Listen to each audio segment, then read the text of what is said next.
Hello, and you're very welcome to the Book Club at Leitrim Daily. I'm here today with Hilda King, Michael Geoghegan, Orlagh Kelly, and myself, Mary Blake. The book we have chosen this month is Shuggie Bain by Douglas Stuart. So we've spent the month reading Shuggie Bain. I'm really going to be interested to see what the guys here think about it. It's a book set in Glasgow in the 80s, and it's written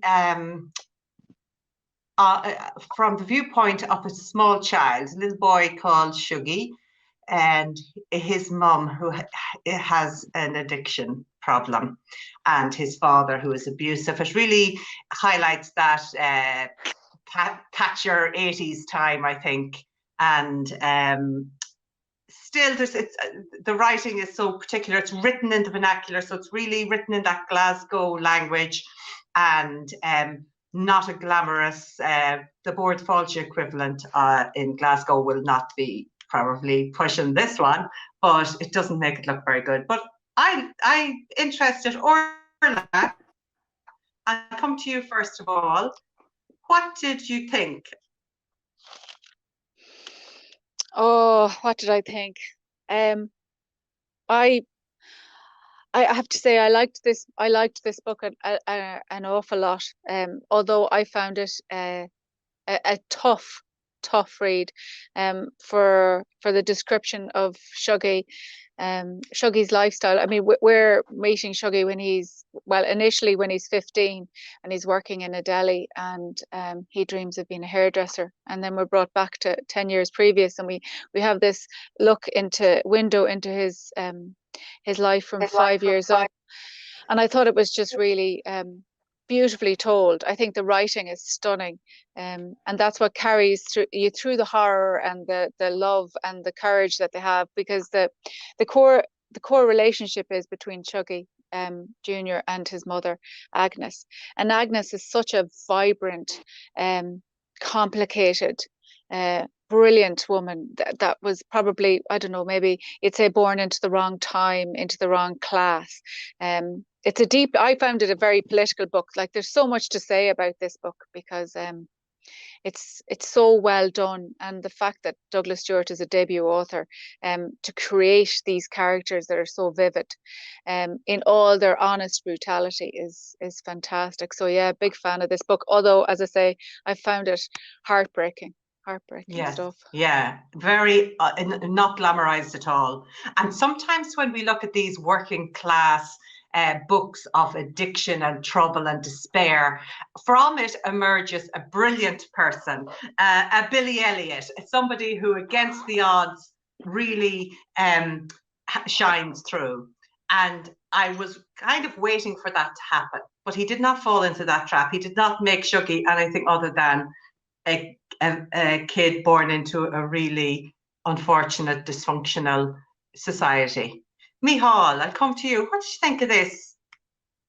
Yeah, again, I really liked this book, but it was a very difficult read. It was pretty harrowing most of the way through.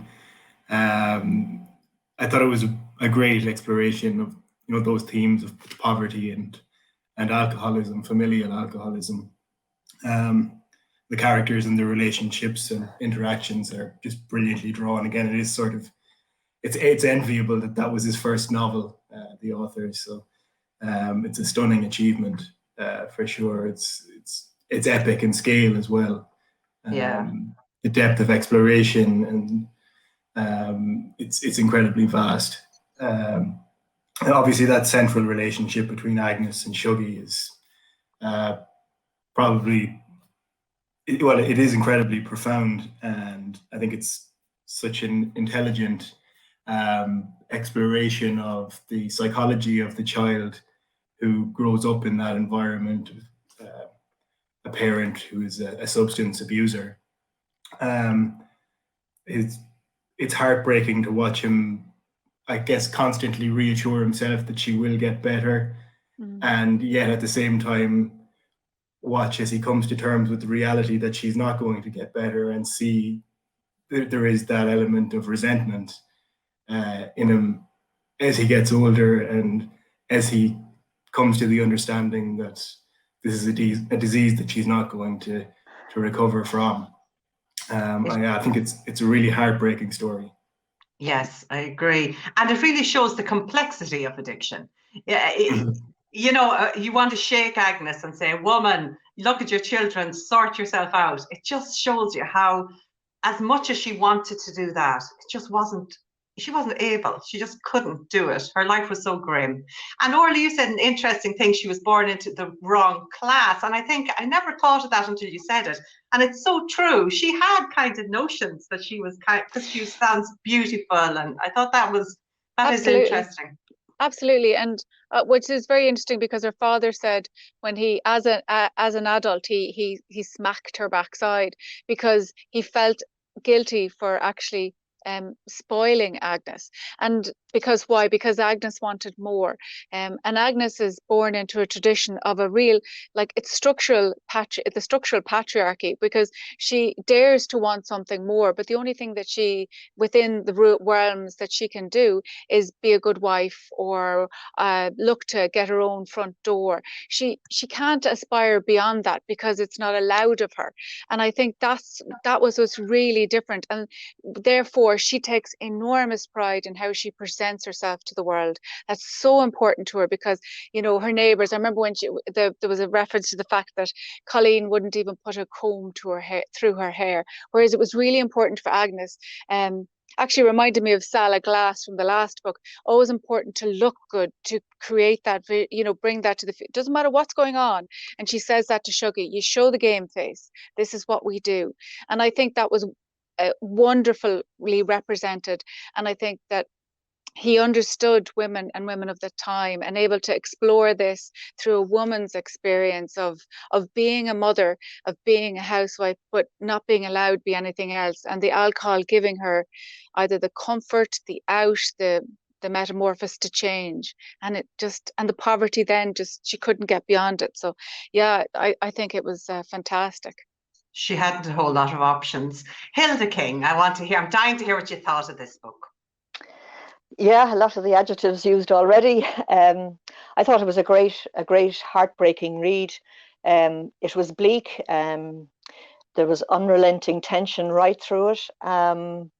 You felt you lived with this alcoholic. You felt you were the child of the alcoholic. You almost felt like an alcoholic right through the book. You just knew what it was like. I thought the author did a masterful job of telling the story, and it was story after story after story. There were, they nearly could have stood alone, some of them. They were so rounded and excellent. He had graphic descriptions of South Sighthill and Pithead that showed the poverty and the unemployment, the starvation, the tension of that community as a result of Thatcher's policies. Like, he did that so well. He wove it in so that you really felt you could see that scheme, as they called it, and those housing, poorly built houses and no facilities, and all the things that led to the interaction. The way he described that community there, it was just unbelievable. The interaction between all the women and Agnes, it was something else. And yeah, Agnes had all these illusions of grandeur, and the efforts she went to pretend to herself and to the world that she was getting on with things regardless. But yeah, a hard read, I have to say, a hard read. You were hoping for a happy something or other, but it didn't come. There was closure, let's say, but not happy light at the end of the tunnel.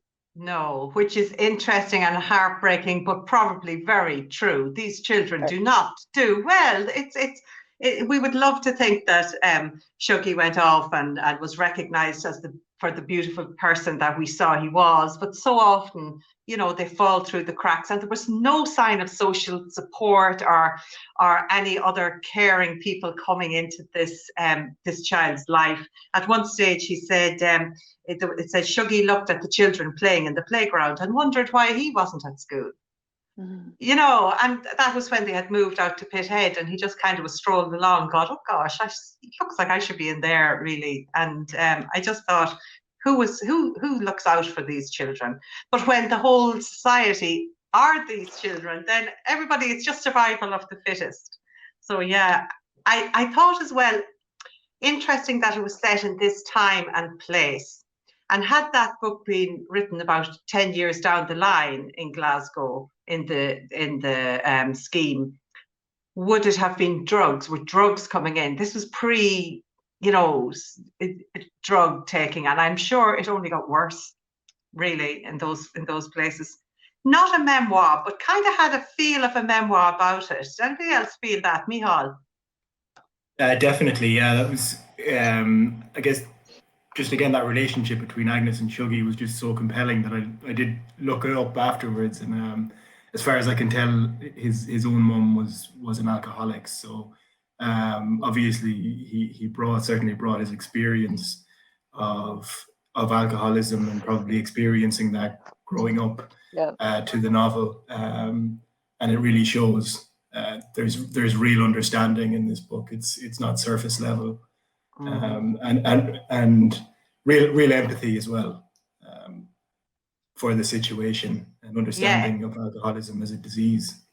It wasn't very judgy. It didn't have a judgmental tone to it at all. Hilda, did you want to come in there? Just a bit of an interview I read. He was asked, was this based on his own life? And he said, not a word of it is true. It's all written in truth. It's an interesting answer. And his father did die when he was 16. He had an older brother who he did live with, and he also lived in a boarding house as well. So there's a lot of similarities. But the fact that he said it's all written in truth, I think, tells us a lot. It really is like a memoir, but fictionalizing it the way he did, actually, I think makes it more powerful. And it consoles me that the writer has had a very successful life, actually, because reading this, I just kept on worrying about Shuggie. I worried about that child. And I was thinking, oh, if this writer is this child, is he okay? So it was interesting that the writer did, apart from the fact that this book was rejected 32 times, for shame, oh my God, 32 times. He went on to be a successful fashion designer, I think, worked in fashion in America. And so he is successful. So I get comfort from that. Anything else? Do you think it was Agnes's book or Shuggie's book, or do you think it was just about the pair of them? Orlagh? I felt it was probably because I suppose they were both othered.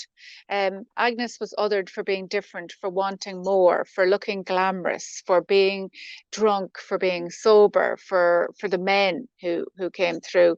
There was always a judgment on Agnes, and I think then Shuggie got that. He was bullied at school, and bullied in the pit at the pit head, and for being othered, for being not right all of the time, sort of marking him out. So I felt that there was a mirror going on between the two, and very much, I know it was, I suppose, about Agnes, so much of it was, but that would be your child's experience of everything lived through the mother, and they were so close, the bond was so tight.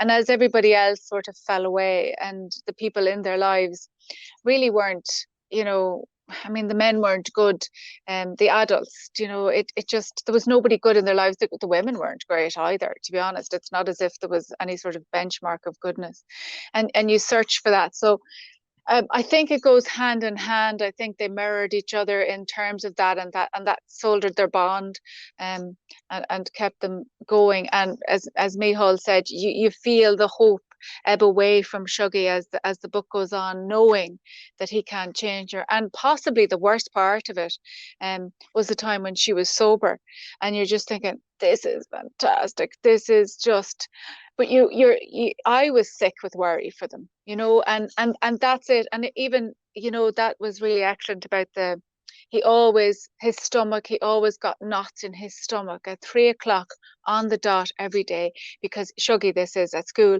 when he was at school, because he didn't know what to expect when he went home. I thought that was just so insightful and such a burden for a young person. I think he captured it so beautifully. So I would say it was both of their books, to be honest. You know, it was a book about that. And Micheál, we had kind of a knight in shining armor at one stage coming into the book, Eugene. And Eugene really could have worked out. There was great hope. How did you feel about Eugene's character and how it could have been so different, but it ended up going horribly wrong because of him? Yeah, I mean, I guess in the end it was ignorance more than malintent on his part. He clearly didn't understand the nature of alcoholism, that it's a disease, a psychological disease, essentially. As a character, I thought he was, up to a point, one of the less appalling male characters, certainly relative to Shuggie's dad, who is a pretty compelling portrait of a sociopath. I think Eugene had good intentions, I think, but was terribly naive about the nature of alcoholism, and essentially, I think he brought about Agnes's destruction in the end. Yes, Orlagh.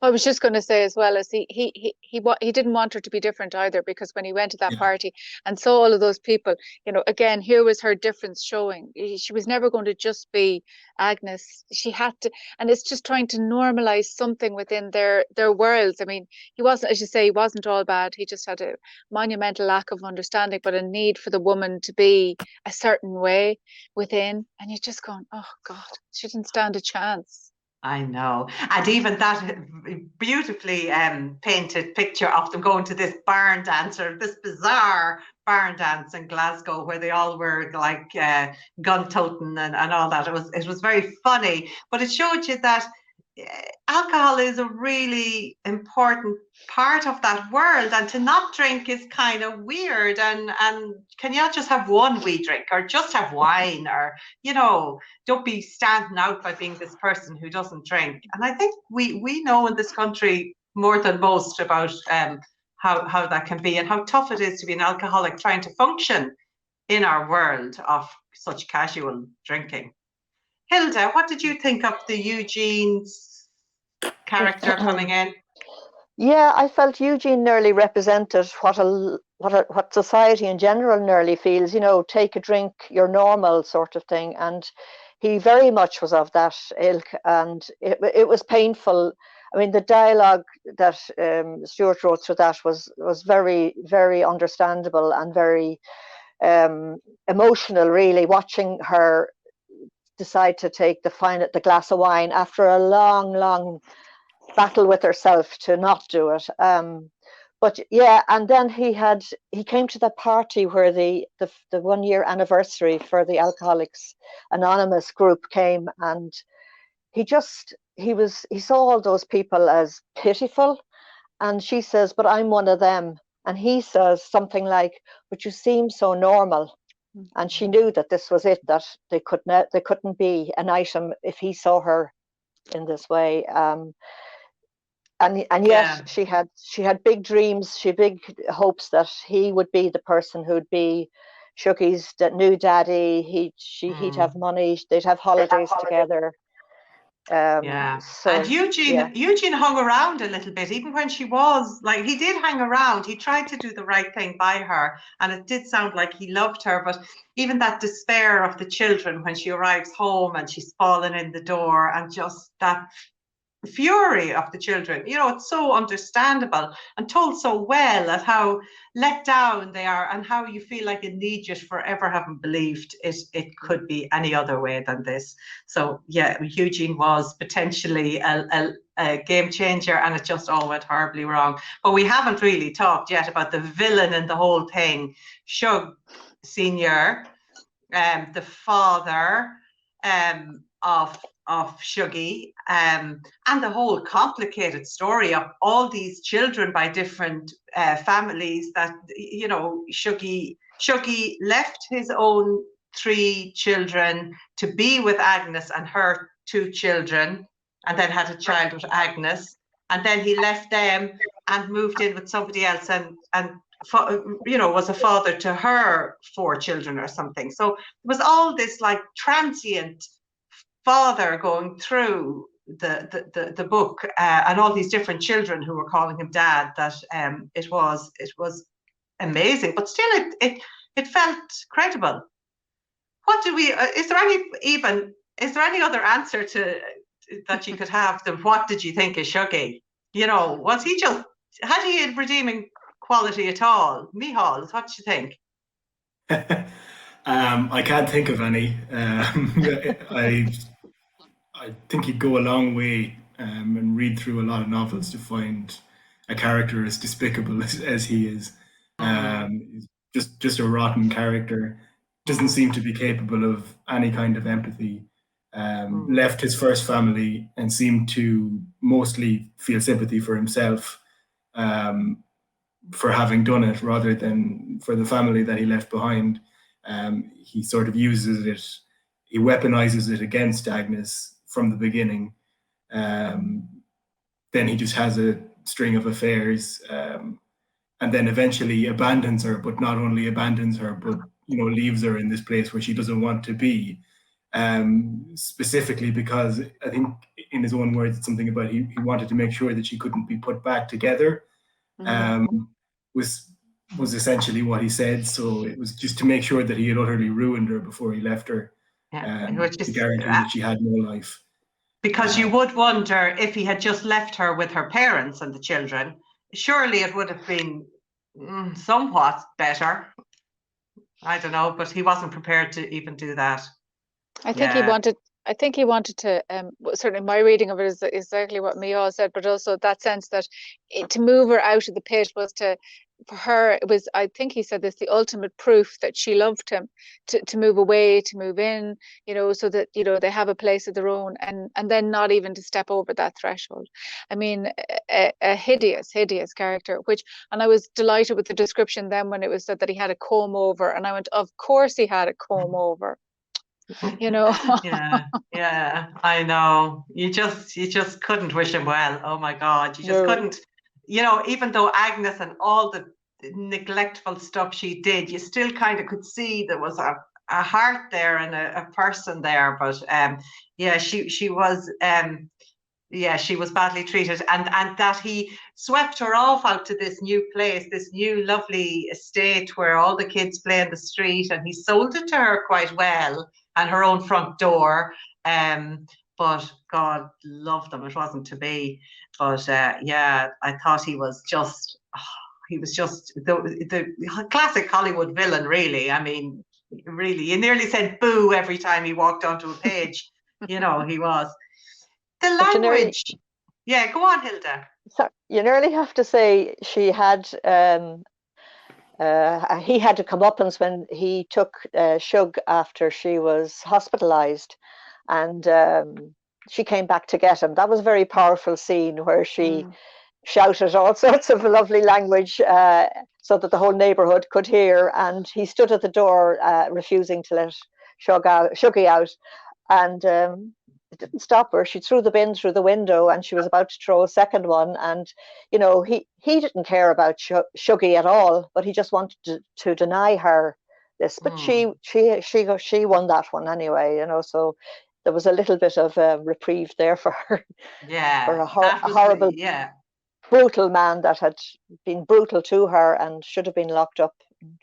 For sure. And you would really cheer. That was the moment we cheered, kind of, come on, yes. So it was a little bit of revenge, but still interesting how Shuggie, it was out of the frying pan into the fire. There was never he was never well off in any of these situations. He even when he moved in with his father and his father's new wife, I mean, he was probably being fed more regularly and things like that, but they didn't love him or want him, and he was still wandering around the tenements on his own. Interesting, I thought, how his language was so beautiful. Shuggie's child's own language.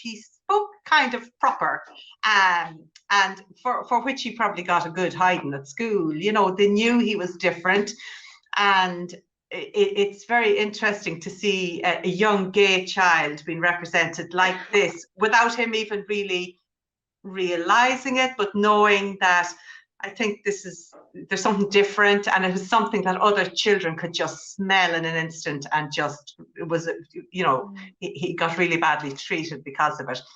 But his beautiful language, it was nearly, I saw written somewhere that it was like an Oliver Twist or Pip, one of these little boys who was like purity about them in their language. So it's interesting that he had him speaking like that.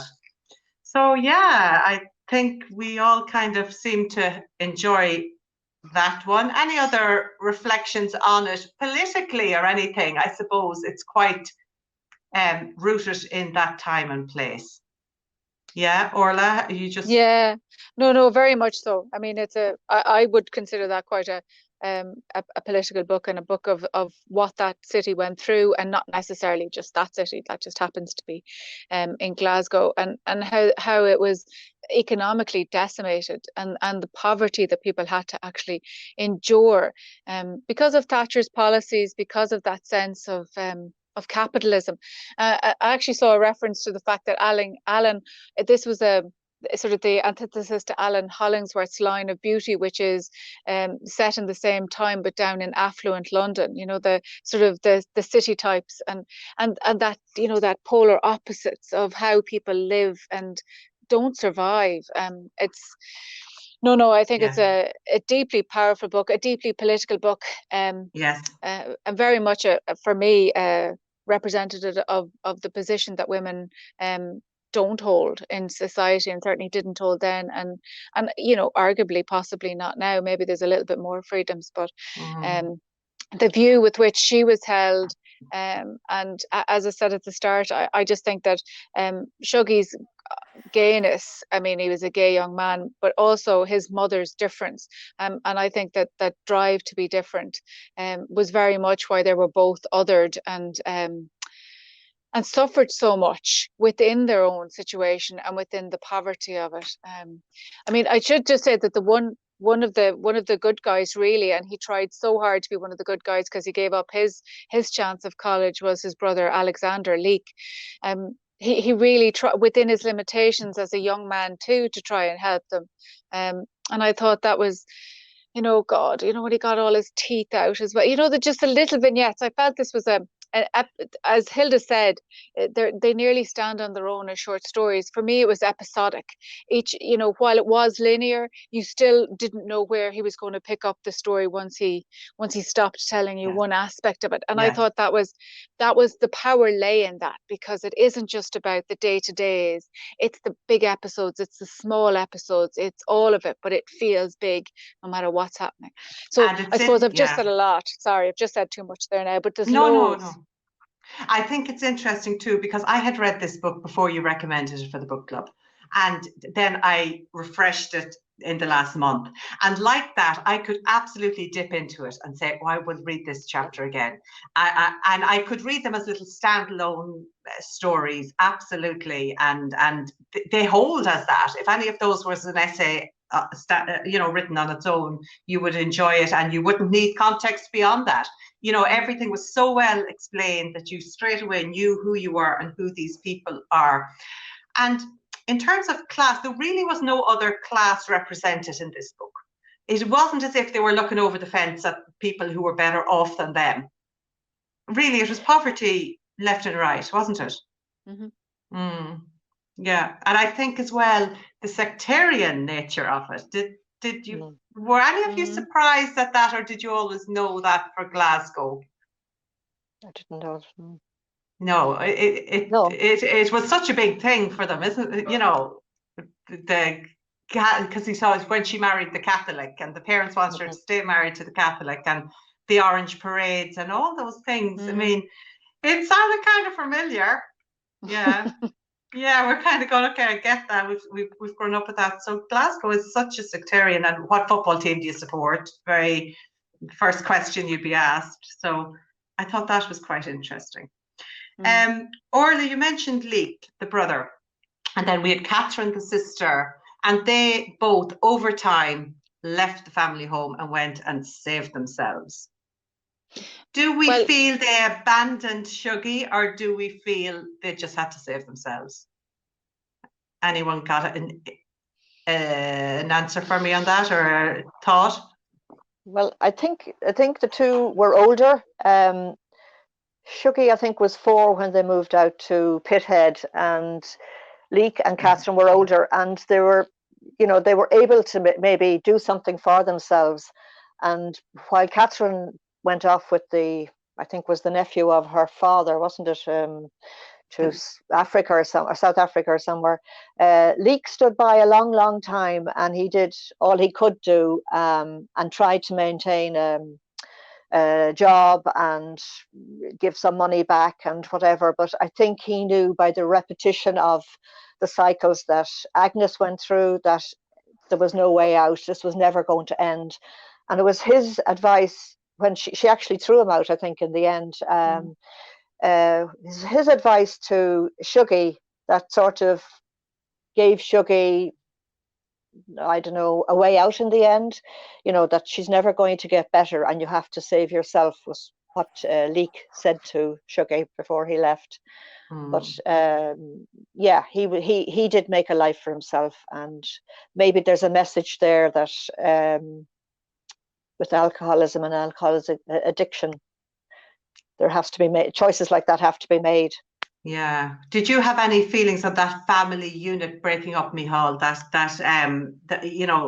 Catherine kind of did disappear out of it quicker than Leek? Yeah, I think you could plausibly make the argument that Catherine kind of cut and run, but I think for Leek it would definitely be unfair to say that.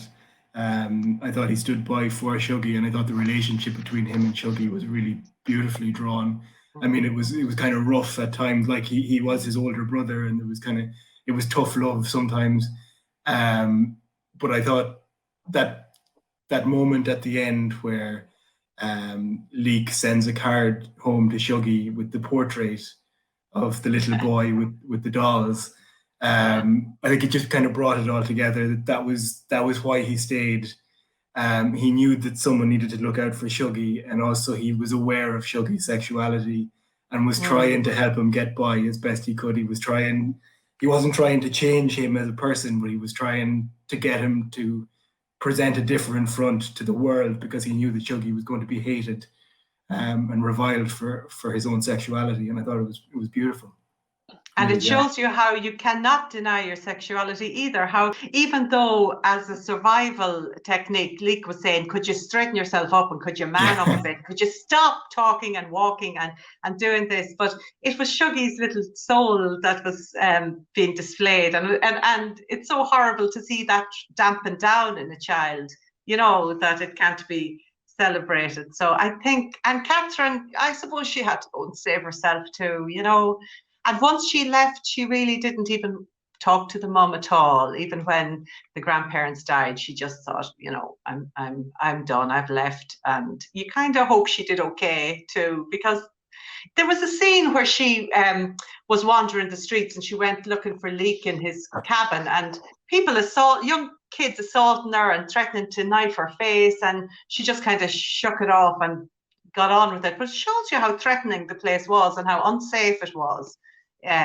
Growing up. I also felt that there was a scene that I couldn't reread this time, and it was when Shuggie was getting a taxi into the city to find his mom, and I just thought, will there be one good man in Glasgow that can pull in and pick up this kid? And it was just horrifying. I remember being so horrified when I read that. I was thinking, oh no, please let there be just one decent person. Is everybody horrible? Men aren't there aren't any good men really in this, apart from Leek, who we met as a boy himself. But God, I found that grim. I found it so frightening to think that. I don't think the women were any better either, to be honest. There was very few you know, redeemable women, but in that sense, their lives were so bad, were so small. I mean, Colleen across the street, oh my God, you know, that time with the husband, and then when she came out and she collapsed in the street, and there's Agnes changing her underwear in the street. Like the things that they did, the kindnesses, but yet there was no loyalty between them, because they couldn't. Everything was, I suppose, a competition in a way, and everything was transactional. That was another thing that struck me very much. Everything was transactional. Was it Agnes Bain coming through the door, you know, bringing the can, wanting to get cans? Surely you must have more hidden. Let's call Lambie and let's transact with Lambie. And Agnes has just had, you know, she's had a terrible night. She's been abused by another man. She doesn't remember it. She knows, though, in her soul, in her some part in her memory. But yet you bring Lambie because Agnes is good looking, you know, and or Ginty McGinty, that was her name, wasn't it? Sorry, yeah. And she brings Lambie, and it is to auction off Agnes for what, a 6-pack, and it's just there's so lacking in that sense of human kindness, but because there is no kindness when you need to survive, and if a can is what you need to get you by, that's how you survive. And the taxi driver with the child, it's just horrifying. And he learned very quickly, because the next time he was getting a taxi when he didn't have money, he said, you know, okay, he offered himself. So again, this whole sense of just to get by, you have to offer everything that you have. It's just awful stuff. In the real world, that is what happens to boys who are children who have been abused.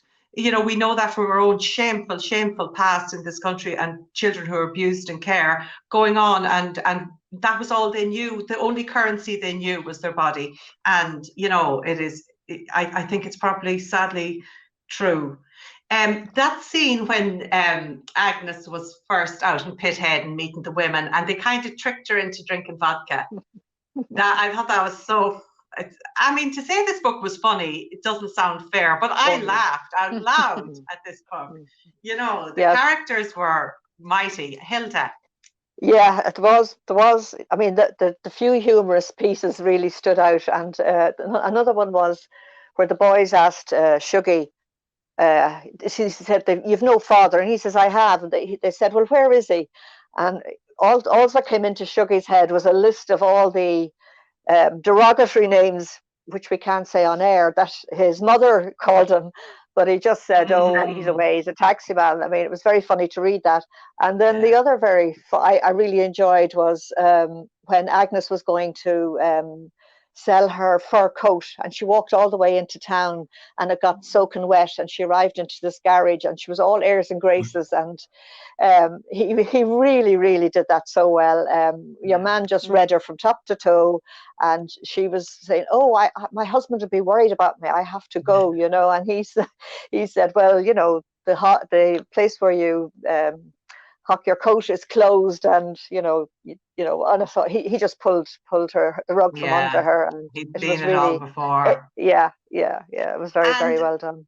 And Agnes, as well as Shuggie, they would have been better off if they were just the same as everybody else. What made life so particularly difficult for Shuggie was that he was an effeminate boy, a gay boy, and for Agnes is that she was beautiful, and she was told by her father growing up that she was a little star, or she was, you know, so it ended up being the rock on which they perished, really, because it was what made them different, as you said earlier, Orlagh. It was what made them stand out. And people in such a world where survival is just day to day, nobody wants this big I am, as they called her. Look at you, you big I am, coming in here with your sequins and your, you know, your permed hair and your shiny false teeth.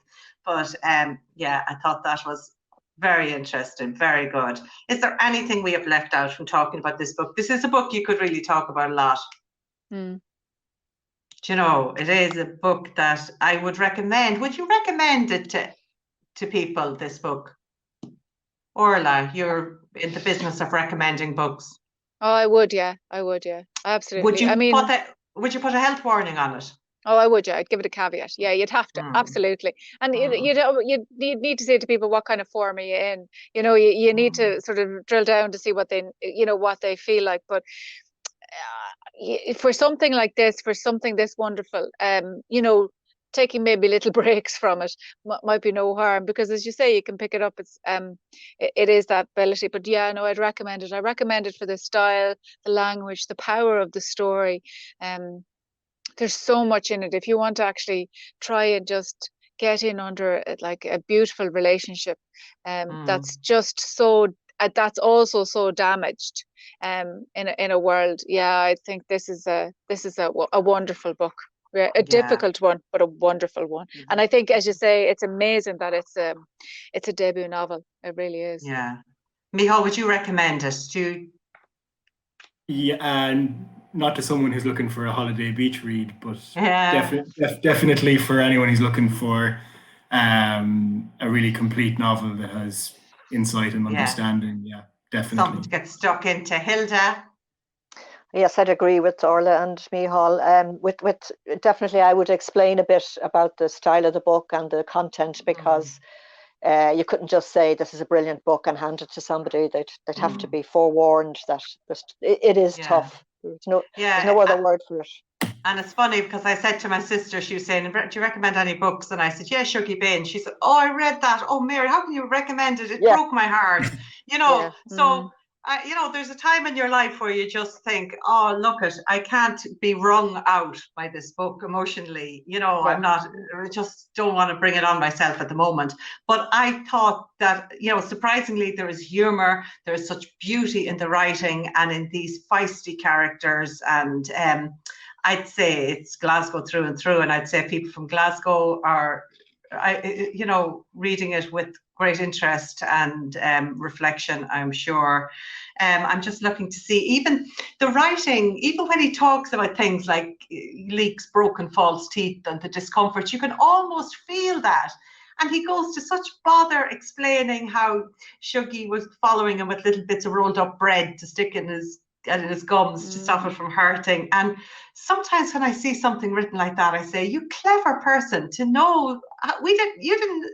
I didn't know I needed to know that, but it's those little details that make you walk in the shoes of these so well crafted characters and feel for them, you know.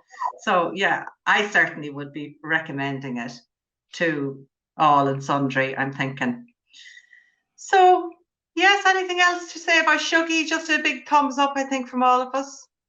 Have we covered it all? I think we have done. I hope we have done some service to this beautiful piece of writing. Will there be a sequel, I wonder? Well, I don't know if it's going to be a sequel, but his second book is due for publication in 2020 called Loch Owl, I think. And it's 2022. God, there you go. I'm missing years.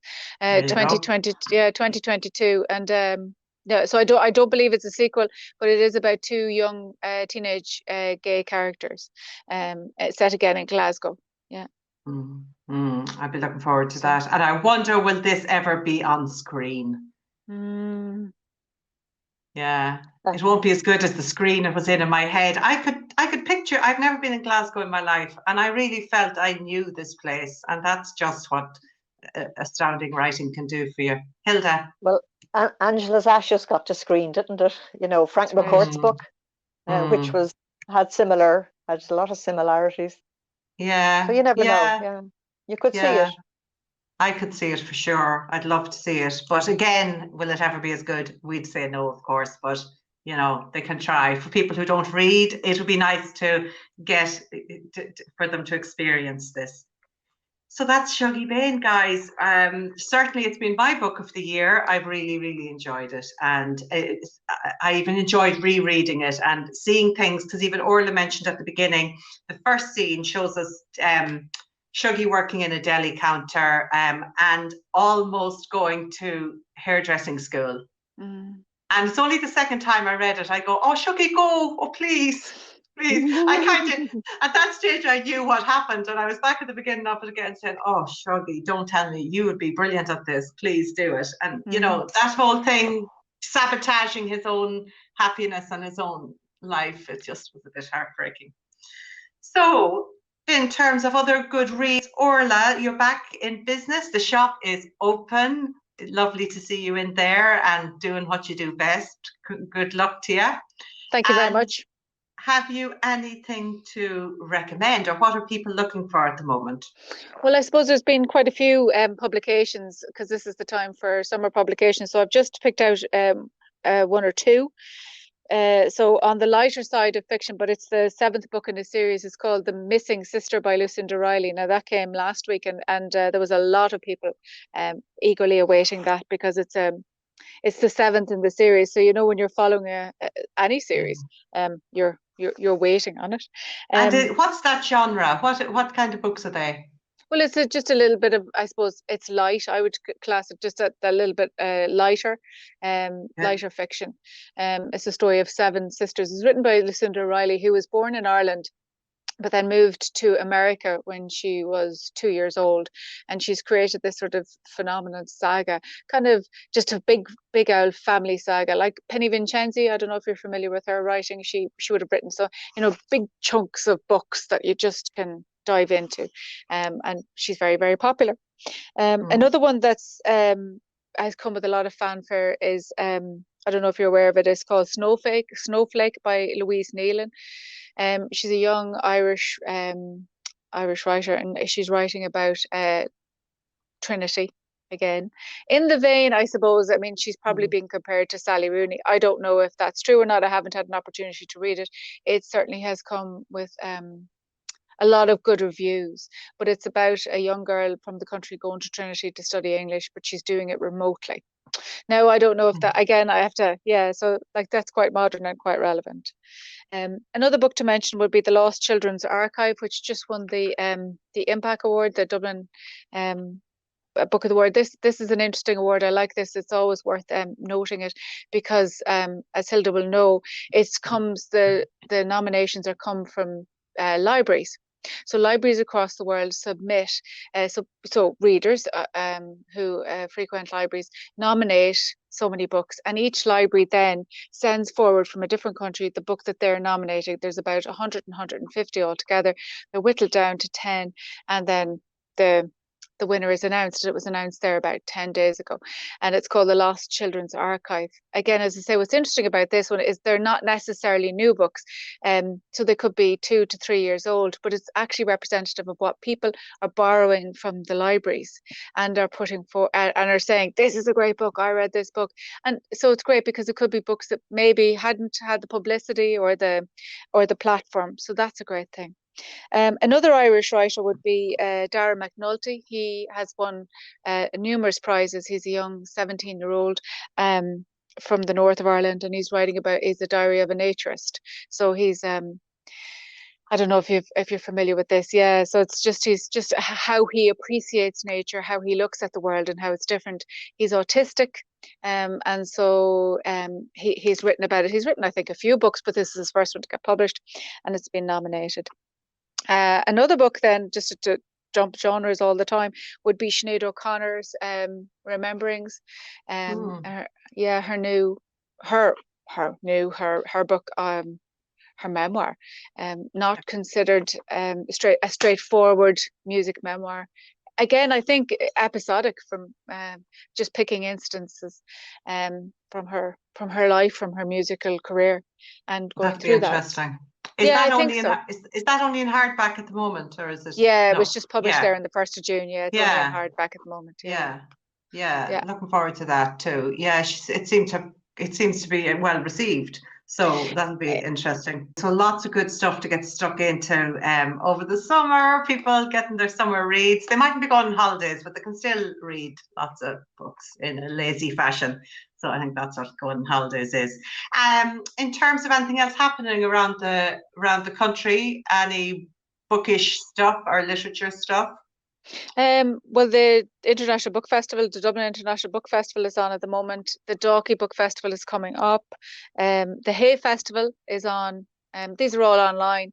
And then later on in the year, the Iron Mountain Festival, which is on in October, which it will be online, but dependent on, I suppose, restrictions and how things change. There might be some in-person interviews, so that might be certainly one to watch. Great. And interestingly, with things being online now, I mean, there are things that we can access that we wouldn't otherwise have maybe done so. So I suppose, you know, we might get a look at something cool and booky and literary-y.